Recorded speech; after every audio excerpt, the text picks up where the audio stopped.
Freelancing শুরু করার কোনো রাইট টাইম নেই, যে কোনো টাইমই করতে পারে। আর যেটা বলেন স্টুডেন্টের জন্য এটা অ্যাপ্রোপ্রিয়েট নাকি, আমার মনে হয় এর চেয়ে বেশি অ্যাপ্রোপ্রিয়েট কিছু নাই স্টুডেন্টের জন্য। আমরা সবসময় চেষ্টা করি কি বিদেশি দেখলে আমরা তাদেরকে তো আমাদের যে সুপেরিয়ার কোনো একটা জায়গায় রাখতে চাই। বাংলাদেশের ম্যাক্সিমাম মানুষজনকে দেখি কিছু sir yes sir yes sir, দরকার নেই তো স্যার স্যার করে মুখে ফ্যান উঠে ফেলা। যখন আমরা নিজেকে এতটা আন্ডার ভ্যালু করি ওই সময় পুরো মার্কেটটাই নষ্ট হয়ে যায়। কারণ আমি পার্সোনালি দেখেছি, আমাকে বলছে যে আমি বাংলাদেশে তো $1000 তুমি রাজার মতো থাকতে পারবো, তুমি কেন $5000 চাচ্ছ? আমি দেখেছি অন্য ফ্রিল্যান্সার যে আমাকে বলেছে এটার জন্য $250 করে দিবে। সমস্যা হচ্ছে সে যদি $250 করে দিতে পারতো তাইলে একটা কথা ছিল, কিন্তু পারে না। বাংলাদেশে আমাদের ম্যাক্সিমাম সমস্যা এটাই, আমরা একটা হাই স্কিল কাজে অ্যাপ্লাই করবো যেটা স্কিল আমার কাছে নাই, আর সেটার জন্য আসলে যে টাকাটা চাওয়া উচিত আমার ওইটার থেকে অনেক কম চাবো। আই থিঙ্ক আর্নিং এমন একটা জিনিস মানে হচ্ছে গিয়ে আগে লার্ন করতে হবে, পরে আর্ন একটা বাই প্রোডাক্ট, এটা আস্তে আস্তে এভাবেই হবে, ন্যাচারালি আসবে। এই জায়গাতে এই ফিল্ডে টেস্টিমোনিয়াল অনেক ইম্পর্টেন্ট।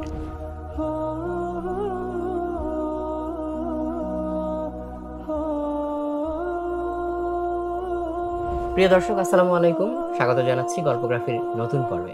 আজকে আমাদের সাথে অতিথি হিসেবে উপস্থিত আছেন নীল নাফিস। হ্যালো ভাই, আসসালামু আলাইকুম। এটা ভালো আছি। আজকে প্রথম যে প্রশ্নটা আমি করতে চাই সেটা হচ্ছে ফ্রিল্যান্সিং নামটার মধ্যে তো ফ্রি কথাটা আছে, তাই না? মনে হয় যে খুব স্বাধীন একটা জিনিস, এবং ফ্রিল্যান্সিং জিনিসটাকেও কিন্তু আমরা স্বাধীন পেশা হিসেবেই বিবেচনা করি। বাট সত্যিকার অর্থে এটা আসলে কতটুকু ফ্রি, মানে where the freedom lies and where are the boundaries, কোন জায়গাটায় গিয়ে আসলে আমি আটকে যাব? মানে 9টা 5টা যারা চাকরি করেন তাদের থেকে আসলে কোন জায়গায় ফ্রিডমটা বেশি, আর কোন জায়গায় আসলে হচ্ছে রেসপন্সিবিলিটি এতটাই বেশি যে তখন আর নিজেকে অতটা ফ্রি মনে হয় না। এইটা দিয়ে যদি আমরা স্টার্ট করি। প্রথমত আমার মনে হয় বাংলাদেশে আমরা ফ্রিল্যান্সিং জিনিসটাকে এটা নিয়ে অনেকে কনফিউজ থাকি।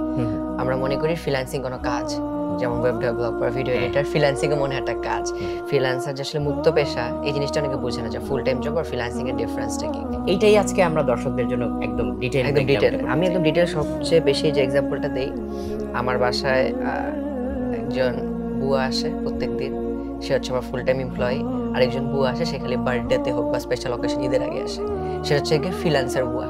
যখন যখন দরকার হয় তাকে তখন তখন ডাকি। তো আমরা হচ্ছে এরকম যারা ফ্রিল্যান্সিং করি, আমরা হচ্ছে গিয়ে যখন কাজে লাগে, ক্লায়েন্টদের যখন লাগে বা আমরা যখন কাজ করতে চাই তখনই যাই।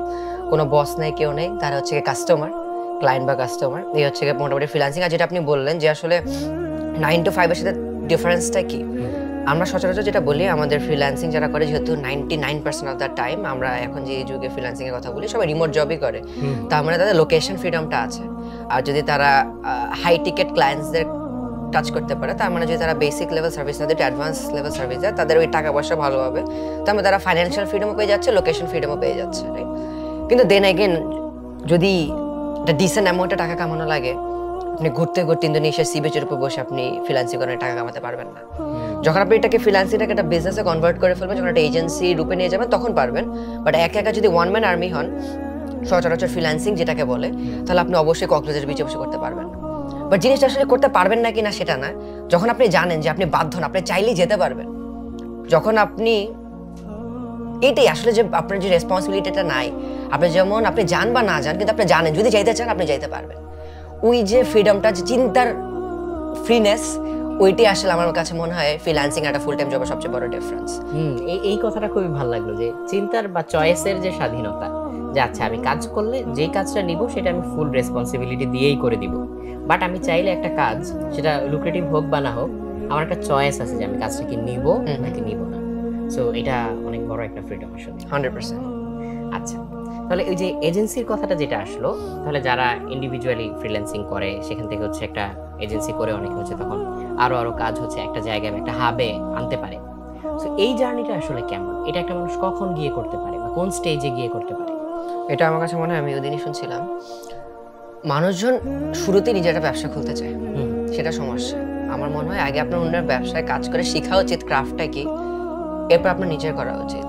যেমন আমি খুব ফলো করি অ্যালেক্স হরমোজি, তাকে, সে সচরাচর এটাই বলে যে হচ্ছে গিয়ে আমরা প্রথম থেকে একদম জার্নির শুরু থেকেই আর্নিং এর পিছনে বেশি দৌড়াই। আই থিঙ্ক আর্নিং এমন একটা জিনিস মানে হচ্ছে গিয়ে আগে লার্ন করতে হবে, পরে আর্ন একটা বাই প্রোডাক্ট, এটা আস্তে আস্তে এভাবেই হবে, ন্যাচারালি আসবে। যখন আমার শেখার সময় তখন যদি আমি কামাতে চাই তাহলে ঝামেলা, যখন আমার কামানোর সময় তখন যদি আমি খালি আবার শিখার উপর কনসেন্ট্রেট করি সেটা সমস্যা।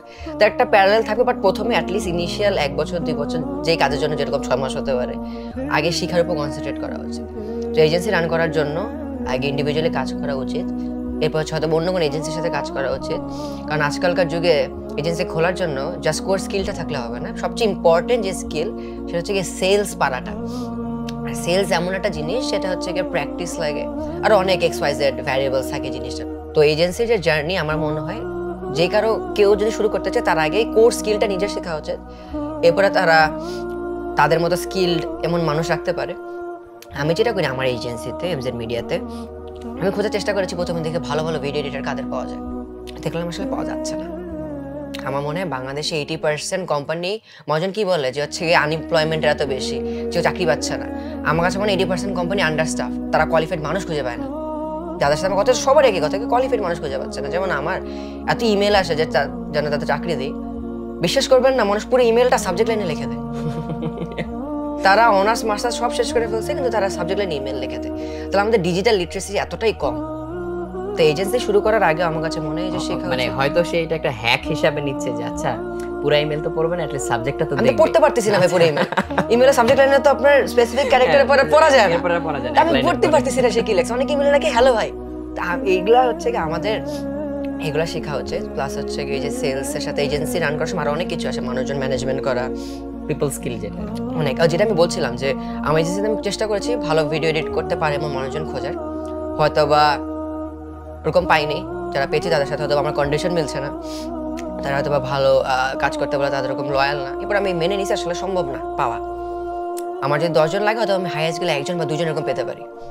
আমি যেটা এখন করি, পারুক বা না পারুক, আমার মেইন স্কিল এখন ভিডিও এডিটার না, দেখি তারা কি লয়াল নাকি, তারা কি ড্রিভেন নাকি, এরপর তাদেরকে আমি নিজে নার্চার করে শিখাই দিই ভিডিও এডিট করা। তো 3 মাস 2 মাস লাগবে তাকে আমার একটা মোটামুটি আমার কাজ করার মতো ভিডিও এডিটার বানাতে। কিন্তু এমন যদি হয় যে অলরেডি ধরেন 3 মাস আগানো একদম শুরু থেকেই সে সব পাক্কা, কিন্তু তার ভিতরে লয়্যালটি বা এই ডেডিকেশন এটা আমি 3 মাস 6 মাস 3 বছরে ঢুকাতে পারবো না। তো এই জায়গাটা আমি বুঝে গেছি। এই জন্য যদি এরকম নার্চার করার মতো আমার মাইন্ডসেটে যদি তারা করতে চায় তো তাদের আগে নিজে জানা লাগবে জিনিসটা। সো আগে কোর স্কিলটা নিতে হবে, পরে হচ্ছে কি সেলস, মার্কেটিং, ম্যানেজমেন্ট, আর অনেক টেকনিক্যাল স্কিল আছে, সব যখন শিখে যাবে, মানুষজনকে নার্চার করা শিখে যাবে, এরপর আস্তে আস্তে এজেন্সি করলে একটা ন্যাচারাল প্রসেসই হয়ে যায়। বাট ওই যে অনেকগুলো ভ্যারিয়েবল জিনিসপত্র আছে যেগুলো শুধুমাত্র কোর স্কিলটা থাকলেই হবে না, আর অনেক কিছু দরকার এজেন্সি শুরু করার জন্য। তার মানে এখানে যে ডিফারেন্ট পার্টগুলো আছে, লাইক কেউ যখন একা কাজ করছে তখন সে নিজেই কিন্তু ওয়ার্কার, সে নিজেই হচ্ছে তার সেলসম্যান, সে নিজেই ম্যানেজার, নিজেই এভরিথিং। বাট যখন সে একটা এজেন্সি দিতে চাচ্ছে তখন তো তার ওখানে হচ্ছে সেট স্কিলের লোক লাগবে। সো তখন আস্তে আস্তে এই কোন একটা এজেন্সিতে কাজ করলে এক্সপিরিয়েন্সটা হবে, অ্যান্ড ইন্ডাস্ট্রির যে নো হাউ গুলো সেগুলো একটা মানুষ জানবে। তারপর সে আস্তে আস্তে এটা চাইলে সেট আপ করতে পারে, বা এরকম লাইক মাইন্ডেড যেটা অ্যালাইনমেন্ট যেটা বলতে চাইলেন, যে অ্যালাইনমেন্ট যদি ঠিক না থাকে তাহলে বেশি দিন একসাথে আসলে কাজ করা যায় না, রাইট? স্কিল থাকুক আর না থাকে, এটাই।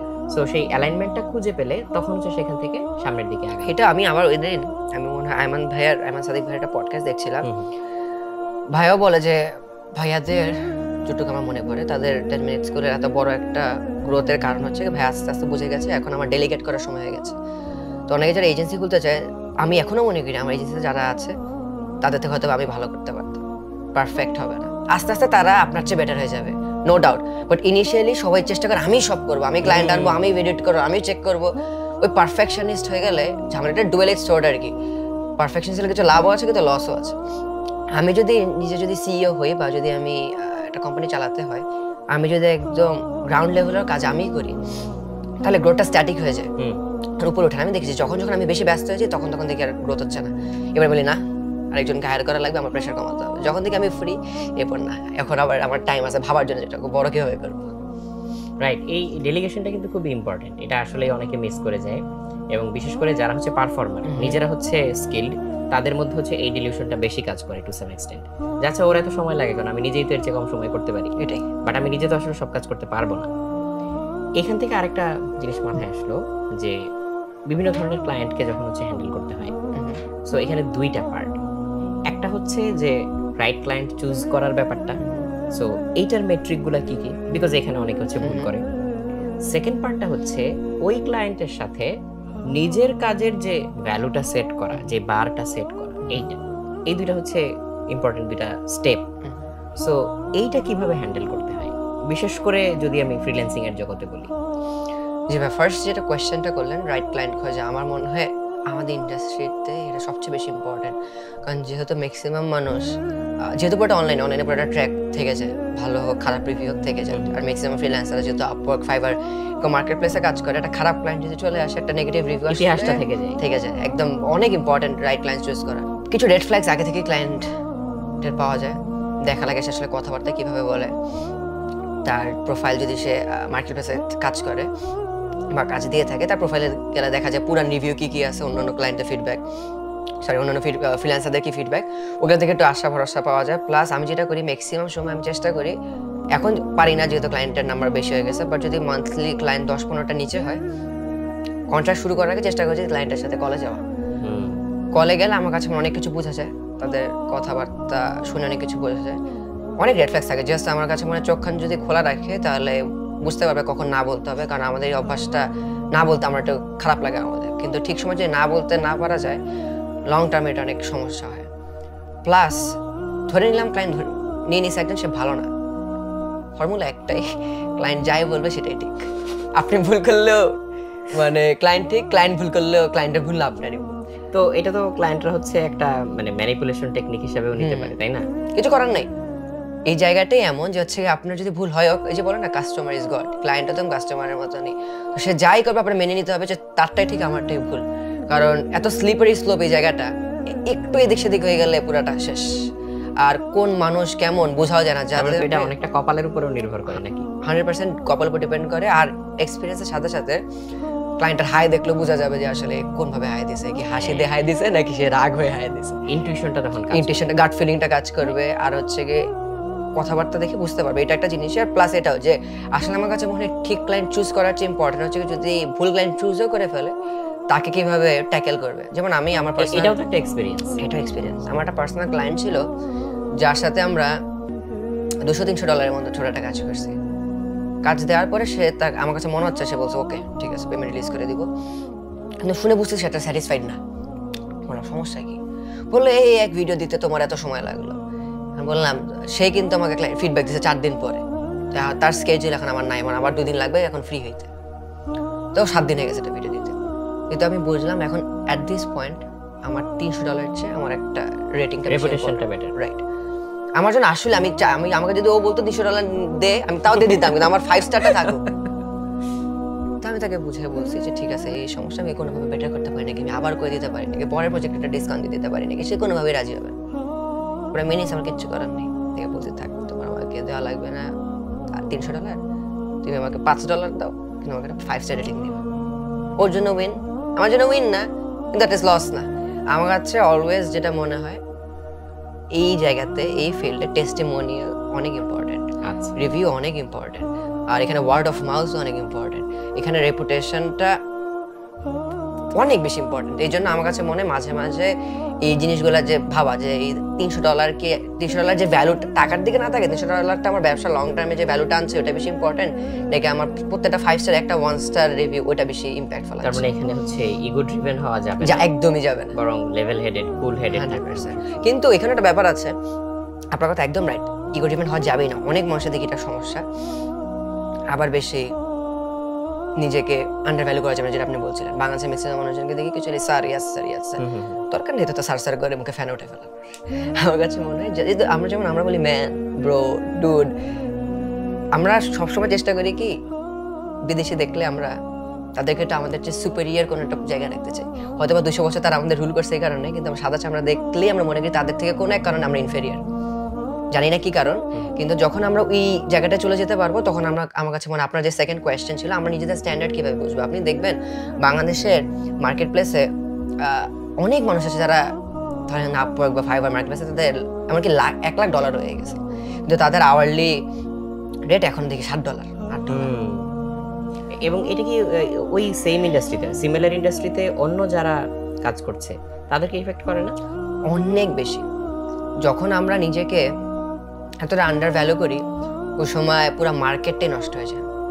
সবাই মনে করে যে, আর স্পেশালি পুরো মার্কেটকেও যদি না টার্গেট করেন, অ্যাটলিস্ট বাংলাদেশ বা যে রিজিয়নের তারা সেই রিজিয়নটাকে হেভিলি টার্গেট করে। কারণ আমি পার্সোনালি দেখেছি, আমাকে বলতে চাই আমি বাংলাদেশে তো $1,000 তুমি রাজার মতো থাকতে পারবো, তুমি কেন $5,000 চাচ্ছ? আমি দেখেছি অন্য ফ্রিল্যান্সার যে আমাকে বলেছে এটার জন্য $250 করে দেবে। সমস্যা হচ্ছে সে যদি $250 করে দিতে পারতো তাইলে একটা কথা ছিল, কিন্তু পারে না। বাংলাদেশে আমাদের ম্যাক্সিমাম সমস্যা এটাই, আমরা একটা হাই স্কিল কাজে অ্যাপ্লাই করব যেটা স্কিল আমার কাছে নাই, আর সেটার জন্য আসলে যে টাকাটা চাওয়া উচিত আমার ওইটার থেকে অনেক কম চাবো। তো এই জন্য একটা নাম খারাপ হয়েছে, অনেক জায়গায় জানেন জব পোস্টে লেখা থাকে বাংলাদেশের জন্য অ্যাপ্লাই না করে।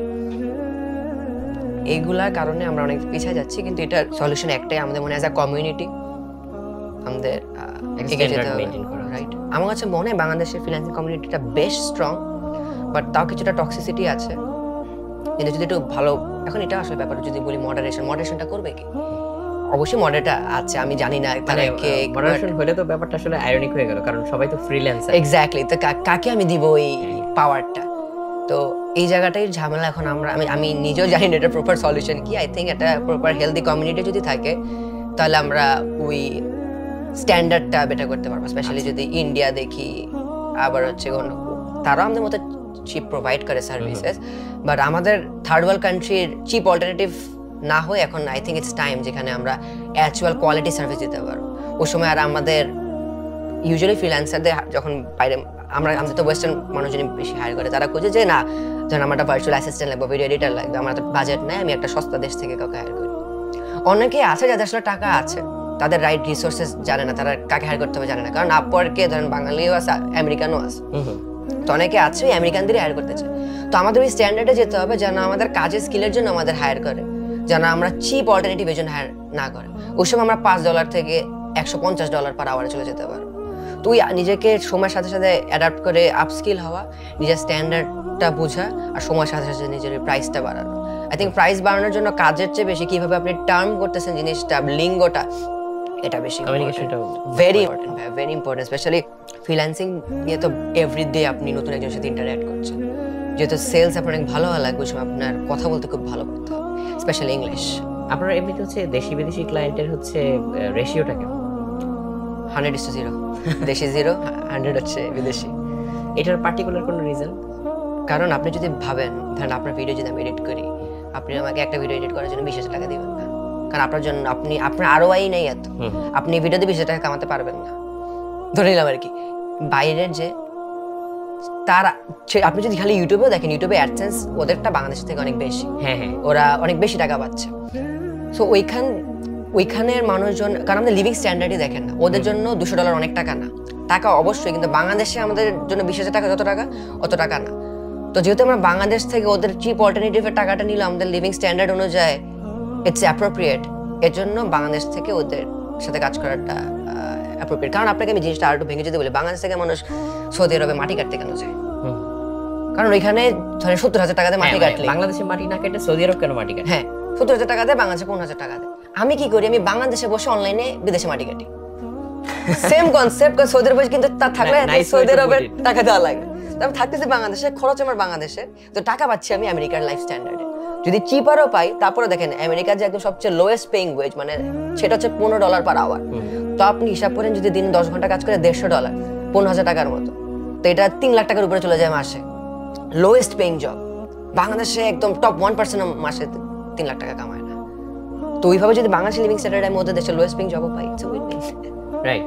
আর নেক্সট যে কোশ্চেনটা মানুষের মাথায় খুব ঘুরপাক খায়, ওটা আমি করে দেই, যেটা হচ্ছে যে when is the right time to get into freelancing? Like স্টুডেন্টরা কি চাইলেই হচ্ছে একটা মানে প্রপার ফ্রিল্যান্সিং এনভায়রনমেন্ট মেইনটেইন করে রেগুলার কাজ করবে, কাজ পাবে, এরকম পাশাপাশি ওর পড়াশোনাও চালাবে, এই অপরচুনিটিটা কি বাংলাদেশে এখনকার প্রেক্ষাপটে আছে?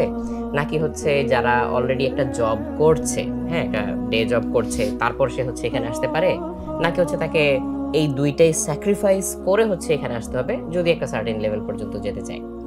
এই ব্যাপারটা কিভাবে দেখছেন? আমার কাছে মনে হয় ফ্রিল্যান্সিং শুরু করার কোনো রাইট টাইম নেই, যে কোনো টাইমই করতে পারে, সেটা ফার্স্ট কথা। আর যেটা বলেন স্টুডেন্টের জন্য এটা অ্যাপ্রোপ্রিয়েট নাকি, আমার মনে হয় এর চেয়ে বেশি অ্যাপ্রোপ্রিয়েট কিছু নাই স্টুডেন্টের জন্য। এখন আমি ফ্যান্টাসাইজ করাবো না জিনিসটা, ফ্রিল্যান্সিং ইভেন দো আমি যদি একটু ব্রেকডাউন করি, বাংলাদেশে আমার সময় জানি, আপনাদের সময় একমাত্র ওয়ে ছিল খালি টিউশন করে টাকা কামানো, স্টুডেন্ট থাকা অবস্থা, আর কোনো ওয়ে ছিল না। এখন যেমন আরো অপশন বেরোচ্ছে, মানুষজন ধরেন ফুড পান্ডা ডেলিভারি দিচ্ছে, বা হচ্ছে ক্যাফেস বা রেস্টুরেন্টে শিক্ষিত ইয়ারা কাজ করছে, আমাদের কাছে নর্মাল হচ্ছে। বিদেশে যেটা আরো 30 বছর আগে, 40 বছর আগে হয়েছে, আমাদের কাছে এখনো ফুলি নর্মাল না, বাট আগের থেকে অনেক নর্মাল। এখন ইউনিভার্সিটি, নর্থ সাউথের মতো ইউনিভার্সিটিতে যারা পড়ে, বাংলাদেশের এলিট প্রাইভেট ইউনিভার্সিটি, তারা যাওয়ার সময় একটা পাঠক টিপ মেরে যাচ্ছে, রাইট? আস্তে আস্তে নর্মাল হচ্ছে। কিন্তু ফ্রিল্যান্সিং আমার কাছে মানে আরো অনেক হাই পেইং, এগুলো সবগুলা থেকে, টিউশন থেকে। আর যেহেতু ফ্রিল্যান্সিং আপনার কোনো ফুল টাইম জব না, আপনি আবদ্ধ না, আপনার যখন সময় আছে আপনি যখন চাচ্ছেন তখন করতে পারেন। এমনকি যারা ফুল টাইম জবও করে তখন তারা চাইলে জাস্ট উইকেন্ড এটা করতে পারে। আমি যখন ফুল টাইম জব করতাম তখন আমি 3 বছর ফুল টাইম জব করেছি, রিমোটলি জব করেছি, কিন্তু ওই সময় স্যাটারডে সানডে জাস্ট ফ্রিল্যান্সিং করতাম। So it's 100% practical and I think it would be the best thing to do for them. But ব্যাপার হচ্ছে কি তারা আসলে কাজটা পাবে নাকি, মার্কেটে এত কম্পিটিশন, তাদের জন্য এটা অ্যাপ্রোপ্রিয়েট যদি তারা কাজ পায়। কারণ আপনি পড়ালেখা আর টাকা কামানো অবশ্যই একসাথে ব্যালেন্স করতে পারবেন, কিন্তু যদি আপনি মোটামুটি টাকা কামাতে চান তাহলে পড়ালেখাটা আপনার মোটামুটি করতে হবে। যদি আপনি অনেক টাকা কামাতে চান তাহলে পড়ালেখাটা অনেক কম করতে হবে। যদি আপনি অনেক পড়ালেখা করতে চান অবশ্যই টাকা কামাতে পারবেন, কিন্তু কম কামাতে হবে। সো যদি আপনার 100% থাকে, আপনার ব্যালেন্স করতে হবে 50-50 নাকি 30-70, দুইটা আপনি 70-70 করতে পারবেন না, কারণ এটা সম্ভব না, সম্ভব না আনলেস আপনি সুপার হিউম্যান হন, যেটা খুব কম, 99% মানুষ সেরকম হবে না। এই জন্য you have to pick your poison, যে আপনি কোনটা করতে চান। কারণ আমার কাছে মনে হয় আপনি বলেন পড়াশোনা মানে কি, এডুকেশন। ওই এডুকেশনের ডেফিনেশনটা কি? জাস্ট যদি ইউনিভার্সিটিতে যায় সেটাই কি এডুকেশন, নাকি সে যখন আপনার এই যে আমাদের কথাটা শুনে কেউ যদি জানে ফ্রিল্যান্সিং সেটা তো ওয়ান ফর্ম অফ এডুকেশন, সেটাও কি এডুকেশন নাকি? যেমন আমি যে ধরেন ভিডিও এডিট করি, অনেক ইউনিভার্সিটি আছে যেখানে ভিডিও এডিটিং শেখায়, সেটা আমি ইউটিউব থেকে শিখতেছি, সেটা কি এডুকেশন না? সো আমি কিভাবে মাপবো কোনটা ভালো কোনটা খারাপ? সো যদি বলা হয়, আমি যখন বলতেছি এডুকেশন বোঝাচ্ছি ইউনিভার্সিটি এডুকেশনের সাথে কম্পেয়ার করে আপনার এই কাজকর্মের সাথে ব্যালেন্স করা যায় নাকি, মানে ফর্মালাইজ বা স্ট্রাকচারড এডুকেশন, রাইট, কারিকুলাম এরকম কিছু ফর্মালাইজ এডুকেশন। হ্যাঁ, না এটা খুবই সুন্দরভাবে বলেছেন জিনিসটা। সো এইখানে আরেকটা জিনিস মাথায় আসলো, যে পয়েন্টটা তুলেছেন যে ইউনিভার্সিটিতে যখন একটা স্টুডেন্ট পড়াশোনা করছে, সো ও আসলে কি জন্য পড়াশোনা করছে, কেন পড়াশোনা করছে, এরপরে সে কি করবে, এই জিনিসটা কিন্তু আসলেই অনেকের কাছে নিজেদের কাছেই ক্লিয়ার থাকে না। এবং এটা শুধু হচ্ছে ফর্মালাইজড এডুকেশনের বেলায় যে তা না, ইনফর্মালও বা ইভেন হচ্ছে মানুষজন যে কোর্স করে এগুলোর বেলায়, যে কোনো একটা স্কিল ডেভেলপমেন্টের জন্য সে কোর্স করলো, ধরলাম সে ভিডিও এডিটিং এর কোর্সই করলো, বাট ডেফিনিট কোনো গোল না থাকলে এদিকে একটা কোর্স করলাম, ওইদিকে একটা কোর্স করলাম, এটা একটু শিখলাম, ওইটা একটু শিখলাম, স্ক্যাটার্ড ওয়েতে কিন্তু এই তরুণ প্রজন্ম এনার্জি কিন্তু খরচ করে ফেলে। এনার্জি কিন্তু রাখা যায় না, টু সাম এক্সটেন্ট, মানে কোনো না কোনোভাবে খরচ হয়েই যাবে, ইদার পজিটিভ ওয়েতে আর নেগেটিভ ওয়েতে, if you get my meaning.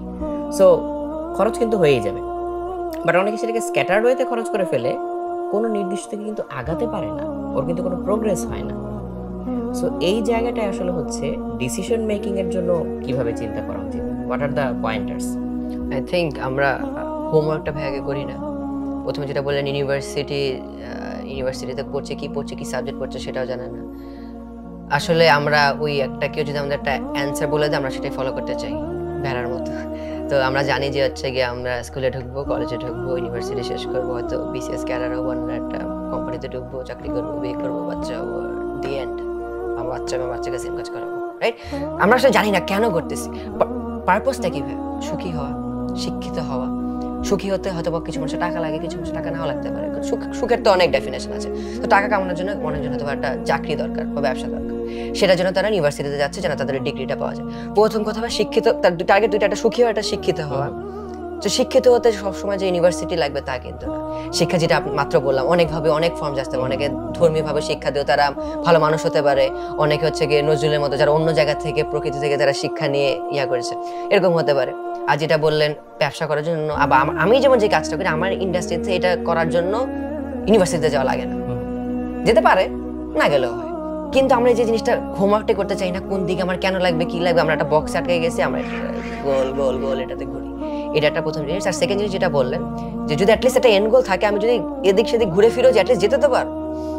And গোল যদি নাই জানা থাকে কোন দিকে যাবো কোনো ঠিক নেই। এটারও ভাই আমার কাছে মনে হয় প্রবলেম একটা, আমরা হোমওয়ার্ক করি না। আমরা যদি একটু এই যে শোনার পরে যদি রিসার্চ করি, আমরা ওটাকে বসি না, আমি 2টা দিন ভাবি কি করা যেতে পারে, আমার জন্য কি প্র্যাকটিক্যাল, এখন মার্কেটে কিসের ডিমান্ড আছে, আগামী 5 বছর কি ডিমান্ড থাকতে পারে, আমরা এসব কিছু দেখবো। আমরা ফেসবুকে অ্যাড দেখবো, একটা ভিডিও এডিটিং কোর্স আছে, আমরা কিনে ফেলবো, শেষ। 5 বছর পরে যেটা, এটাও ইম্পর্টেন্ট কি কারণে, কারণ আমি যদি সবসময় কারেন্ট ট্রেন্ড ফলো করি, ওই ট্রেন্ডে আমি উঠতে তো ট্রেন্ড চেঞ্জ হয়ে যাবে। সো আমার আসলে ট্রেন্ড প্রেডিক্ট করার মতো একটা ইনটিউশন গ্রো করতে হবে, এটা হয়তো ইন্ডাস্ট্রিতে কাজ করতে হয়। সো আপনার কথা শুনতে আরেকটা জিনিস মাথায় আসলো, যে যারা একটা সার্টেন লেভেলের উপরে উঠে যায়, যখন তাদেরকে বাকিরা দেখতে পায়, এক্সপোজারটা পায়, সো তখন কিন্তু তাদের কাছে অনেকে গাইডেন্সের জন্য যায় বা সাজেশনের জন্য যায়। সো তখন এই অনেকে হচ্ছে কমিউনিকেশনটা এইভাবে করে, এই যে দেখো আমি এইভাবে করছি, তুমিও কিন্তু এইভাবে পারবা। বাট সে নিজেও কিন্তু জানে যে সবাই আসলে কিন্তু এটা পারবে না 100%, বিকজ সবার হচ্ছে স্টার্টিং পয়েন্টও সেম না, সবার হচ্ছে লার্নিং কার্ভের যে স্টিপনেস সেটাও কিন্তু সেম না, ডিফারেন্ট। সো এইভাবে হচ্ছে জেনারেলি ইনফ্লুয়েন্স করা বা এনকারেজ করা, এটা কি কাইন্ড অফ একটু স্ক্যামি হয়ে যায় কখনো কখনো? রাইট, মাঝে মাঝে মিস ডিরেকশনে চলে যায়। রাইট, এখন আমার ফলস হোপ ক্রিয়েট করার মতো একটা ব্যাপার, ফ্যান্টাসাইজ করে ফেলে পুরো জিনিসটা। রাইট, আমি যেমন আমার ভিডিওতে বারবার বলি যে আমি ধরেন যদি XYZ কামাই, যেটা তাদের কাছে যদি অনেক এক্সট্রিম অ্যামাউন্ট মনে হয়, তাদেরকে আমি জিজ্ঞেস করি আপনার কাছে একটা রেসপেক্টেবল অ্যামাউন্ট কত? অনেকে বলে যে আমি যা করছি তার ধরেন 10% হতে পারে, 20% হতে পারে। আমার কথা হচ্ছে কি, আমি যে ওয়েতে গিয়েছি তার জন্য এটা ওয়ার্কআউট করতে না পারে, কিন্তু তারা যদি অ্যাটলিস্ট ওই এক্স্যাক্ট ওই প্যাথটা যদি ফলো করে, 100% না হলে অ্যাটলিস্ট 50%, 30%, 40% তো হবে। রাইট, এরপরে বাকিটা আমি আমি আমি তাদেরকে বলিনি আমার জন্য যেটা কাজ করছে আপনার জন্য কাজ করবে নাকি ঠিক নেই, কিন্তু কিছু জেনারেল জিনিস আছে যেটা সবার জন্য কাজ করে, এমনকি আপনার জন্য যেটা কাজ করবে সেটা আমার জন্য কাজ করবে না। সো আপনাকে আমি পুরো আমার কনসেপ্টটা বলবো, এখান থেকে আপনার যেটা যেটা ভালো লাগবে আপনি নেবেন, বাকিটা অবশ্যই আবার নিজের ইনপুট দেওয়া লাগবে। আর নাহলে তো যদি সবাই সেম কাজ করে, আপনি মার্কেটে ইউনিক কি আনছেন, আপনার কাছ থেকে কেন মানুষ টাকা দিয়ে কিছু করাবে বা আপনাকে টাকা দিবে কেন? আপনাকে যখনই কেউ একজন টাকা দিচ্ছে তার মানে আপনার তাকে একটা ভ্যালু দেওয়া লাগবে। একই ভ্যালু যদি মার্কেটে 100 জনের মধ্যে 100 জনই দেয়, তাহলে আপনি ইউনিক কেন? আপনার কাছ থেকে কেন কিনতে আসবে আপনার বায়ার? মানে এটা আমার কাছে খুবই ইম্পর্টেন্ট হলো এই কারণে যে আপনার কথা থেকে যেটা মনে হচ্ছে যে it's kind of like a process, not a recipe. 100%, যে আমি প্রসেস ফলো করলে, আমি যদি প্রসেসটাকে রেসপেক্ট করি, প্রসেসটা ধরে আগাই, দেন হচ্ছে আমার হয়তো ডে বাই ডে প্রোগ্রেস হবে। বাট রেসিপি বলতে, আচ্ছা অমুক ভাই এই কম্পিউটারে কাজ করছে, আমিও এই কম্পিউটারে একটা, এইভাবে হবে না। অমুক এই করছে আমি ওইটাই করলাম, তাতেই যে আমার আসলে হয়ে যাবে তা না। রাইট, তো আমি একটা ওই যে কাঠামো দিয়ে দিতে পারি, বলে দিতে পারি, ওইটার আশেপাশে ঘুরে এটার বল পার করে নিজের জন্য যেটা কাজ করে সেটা বের করা লাগবে নিজের। তা আমরা এফোর্টে দিতে চাই না, আমরা করি শেষ ভিডিওটা দেখা শেষ কাজ শেষ। না, এটা বেশ ইম্পর্টেন্ট একটা হচ্ছে লার্নিং পয়েন্ট ছিল। আচ্ছা, অনেকে হয়তো আপনার সাথে যোগাযোগ করতে চায় বা হচ্ছে আপনার গাইডেন্স চায়, so how to reach out to you. আর এই যে আমরা এপিসোডটা শুরু করার আগে হচ্ছে অ্যাম্বাসেডর প্রোগ্রাম নিয়েও কথা বলছিলাম, অ্যাফিলিয়েশন প্রোগ্রাম নিয়েও কথা বলছিলাম, সো এটা নিয়েও যদি একটু বলেন। আপনার আমার কাছে রিচ আউট করার অনেক ওয়ে আছে, ফেসবুক, ইনস্টাগ্রাম, ইমেল। কিন্তু আমাকে যদি ইমেলে লেখে হ্যালো ভাই, আমি আমি আমি চেষ্টা করি যতটুকু সম্ভব আমার তাদের হেল্প করার। আমি হাম্বলি বলার চেষ্টা করি। আমার কাছে ডেলি কয়েকশো মেসেজ আসে, কয়েক হাজার মেসেজ আসে। আমার ম্যাক্সিমাম মেসেজ এরকম আসে না ভাই আপনার ফ্যান আমি, আমার মেসেজ 99% আসে ভাই একটা চাকরি দেন বা ভাই আপনার সাথে কথা বলতে চাই। ফিজিক্যালি আমার পক্ষে সম্ভব না এতগুলো মানুষের সাথে কথা বলার, যদি আমি চেষ্টাও করি তাও পারবো না। এই আমি চেষ্টা করি আমার ভিডিওতে আমি যা জানি সব বলে দেওয়ার। এটা হচ্ছে আমার জন্য বেস্ট ওয়ে ম্যাস মানুষের সাথে একসাথে কমিউনিকেট করার। বাট স্টিল এমন না যে আমি মেসেজ দেখি না বা ইমেল দেখি না, আমি চেষ্টা করি দেখা। কেউ যদি কনসিস্টেন্টলি ট্রাই করে অবশ্যই কোনো একভাবে আমার চোখে পড়ে যাবে। কিন্তু যদি ইমেলে লেখা থাকে বা মেসেজে লেখা চাই আপনার সাথে একটা কথা বলতে চাই, তাহলে তো আমার এনা ভ্যালু নেই এটাতে। যেহেতু আমার জন্য প্র্যাকটিক্যাল না কথা বলা, কারোর সাথে যদি আমার কথা বলা লাগে তার মানে সে একজন এক্সেপশন। যদি সে আমার জন্য এক্সেপশন হয় তার মানে তার আমাকে কোনো একটা ভ্যালু দেওয়া লাগবে যে কারণে তাকে আমি এক্সেপশনালি তাকে আমি ট্রিট করতে পারবো। সো আমরা এটা বোঝার চেষ্টা করি না যদি তাদের কোনো মেন্টর লাগে বা যদি কোনো অ্যাডভাইস লাগে তারও ইন রিটার্ন আমাকে কোনো একটা ভ্যালু দেওয়া উচিত। আমাকে না, যে কোনো কারো ক্ষেত্রে আমি যদি যখন কারো কাছে এরকম চেষ্টা করি কিছু চাই, আমি চেষ্টা করি তাকে কোনো একটা ভ্যালু দেওয়ার জন্য। তাদের ফিগার আউট করা উচিত তারা কিভাবে আমাকে ভ্যালু দিতে পারবে। আমিও যেভাবে চেষ্টা করি আমার কারো কাছ থেকে শিক্ষণীয় কিছু নেওয়ার জন্য তাদেরকে ভ্যালু যেভাবে দিই, এই জিনিসটা তারা ফিগার করতে পারলে 110% they can get in touch with me. আর ওই যে অ্যাফিলিয়েট প্রোগ্রামের মাধ্যমেও যে মানুষজন চাইলে হচ্ছে, আমি একটা ভিডিও বানিয়েছিলাম যে বাংলাদেশের লিডিং ই-কমার্স ওয়েবসাইট আছে একটা, তারা এরকম অ্যাফিলিয়েট প্রোগ্রাম শুরু করে দিয়েছে। বাংলাদেশ এরকম ছিল না, বিদেশে দেখতাম অ্যামাজন নিবেদে শুরু করতে চায়। অনেক ইজি না জিনিসটা করা, বাট কেউ যদি মার্কেটিং বুঝে, স্পেশালি আজকালকার যুগে অর্গানিক রিচ যত ইজি, শর্ট ফর্ম কন্টেন্ট বলেন, লং ফর্ম কন্টেন্ট একটু টাফ, বাট আজকাল এর চেয়ে সময়ের বেটার টাইম ছিলই না শর্ট ফর্ম কন্টেন্ট আবিষ্কারের পর থেকে অর্গানিক রিচের। তো অর্গানিক কন্টেন্টের অ্যাডভান্টেজ নিয়ে ইজিলি বিদেশে অনেক মানুষ ড্রপ শিপিং করছে, অ্যাফিলিয়েট প্রোগ্রাম রান করছে XYZ। বাংলাদেশে যদি তারা এরকম চেষ্টা করে, আমি শিওর তারা রকমারি অ্যাফিলিয়েট প্রোগ্রামে তারাও তাদের জন্য একটা লুক্রেটিভ আর্নিং সোর্স হবে। এটা এই যে যেটা বললাম আপনাকে, অনেকজন দেখবেন এখনো জানি না জিনিসটা, যতদিনে তারা জানবে অলরেডি দেখবেন অনেক মানুষ সাইন আপ করে ফেলেছে। সো আমরা এই কার্ভের আগে থাকতে চাই না, আমরা ওয়েট করি আচ্ছা করতেছে আরো কয়েকজন করুক, আমি দেখি কে কে আগে সাকসেসফুল হয় নাকি। তো কোনো লস নাই করলে, যারা সাকসেসফুল হবে তারা করতে করতে অলরেডি মার্কেটে কম্পিটিশন বেড়ে যাবে। এটাও একটা ইম্পর্টেন্ট পয়েন্ট, অনেক সময় হচ্ছে লিপ অফ ফেথ নিতে হয় বা হচ্ছে একটু সাহস। ফার্স্ট মুভার্স অ্যাডভান্টেজটা কিন্তু অনেক ইম্পর্টেন্ট, এটা অনেকে নেয় না। আচ্ছা, আমরা এপিসোডের একদম শেষের দিকে চলে এসেছি। সো এই মোমেন্টে এসে আমাদের রকমারির যারা অডিয়েন্স তারা সবাই কিন্তু হচ্ছে মানে most of them are young people. আমরা জানি যে আরো অনেকে আমাদের অনুষ্ঠানগুলো দেখেন, বাট বলা যায় যে সবচেয়ে বড় অডিয়েন্সটা হচ্ছে আমাদের ইয়াং পিপল যারা, তারাই। সো তাদের মধ্যে অনেকে স্টুডেন্ট আছে বা আর্লি ক্যারিয়ারে আছে। সো এই সময়টাই মানুষের মধ্যে কিন্তু হচ্ছে অনেক ধরনের টানাপোড়েন কাজ করে, ক্যারিয়ার নিয়ে অনেক চিন্তা থাকে, দুশ্চিন্তা থাকে, হতাশাও থাকে অনেকের মধ্যে। আবার অনেকে হয়তো ধরা যাক ভার্সিটি লাইফের শেষের দিকে আছে কিন্তু কোয়াইট স্যাটিসফাইড না নিজের যে রেজাল্ট বা আউটকাম এটা নিয়ে। সো এইরকম হচ্ছে যারা আছে, যারা একটা দোলাচালে ভুগছে বা সংশয়ের মধ্যে ভুগছে, সো তাদের জন্য হচ্ছে আপনি যদি একটা মেসেজ দিতে চান। স্কিল শেখা উচিত, একটা কোর স্কিল আর অনেকগুলো সফট স্কিল থাকা উচিত এটার আশেপাশে। একটা টি শেপ পোর্টফোলিও বলে এটাকে, যে টির মতো থাকবে, একটা বড় স্কিল থাকবে যেটা তার মেইন স্কিল, আমার জন্য যেরকম ভিডিও এডিট, আর তার সাথে ছোট ছোট কিছু সফট স্কিল থাকবে, হয়তো বা ম্যানেজমেন্ট, হয়তো বা মার্কেটিং, হয়তো বা সেলস, যে কোনো ইন্ডাস্ট্রি হোক। যখন একটা টি শেপ পোর্টফোলিও থাকবে আপনার, তখন আপনার জন্য অনেক ইজি হয়ে যাবে একটা মার্কেটে পায়োনিয়ার হয়ে দাঁড়ানো বা ইন্ডাস্ট্রি লিডার হয়ে দাঁড়ানো। জাস্ট টি শেপ পোর্টফোলিও দরকার, আর কিছু দরকার নেই। নাইসলি পুট অ্যান্ড খুব প্রিসাইজলি পুট। সো প্রিয় দর্শক, আপনাদেরকে অনেক ধন্যবাদ আজকে আমাদের সাথে এই সময়টুকু কাটানোর জন্য। আশা করি আমাদের এই ডিসকাশন থেকে আপনারা নিজেদের মতো করে বেশ কিছু জিনিস নিতে চেয়েছেন। মানে আমরা কখনো এরকম ভাবে পোর্ট্রে করি না যে আমরা অনেক কিছু শিখাই ফেলবো, বুঝাই ফেলবো, এরকম না। আমরা একটা ফ্রুটফুল ডিসকাশন করতে চাই, যে ডিসকাশনের থ্রুতে এই গল্পটা থেকে যে যার মতো করে নিজের মতো করে কিছু লার্নিং পয়েন্টস আপনারা নিতে পারেন। সো আশা করি সেটা যদি আমরা করতে পারি তাহলে আমরা সফল। এবং নীল ভাইকে অনেক ধন্যবাদ আজকে আমাদের সাথে এই সময়টা কাটানোর জন্য। আমরা আশা করব আমাদের সাথে আপনারা ভবিষ্যতেও থাকবেন। এবং সবাইকে অনেক ধন্যবাদ জানিয়ে, আমাদের গেস্টকেও ধন্যবাদ জানিয়ে আজকে আমরা বিদায় নিয়ে নিচ্ছি। আল্লাহ হাফেজ।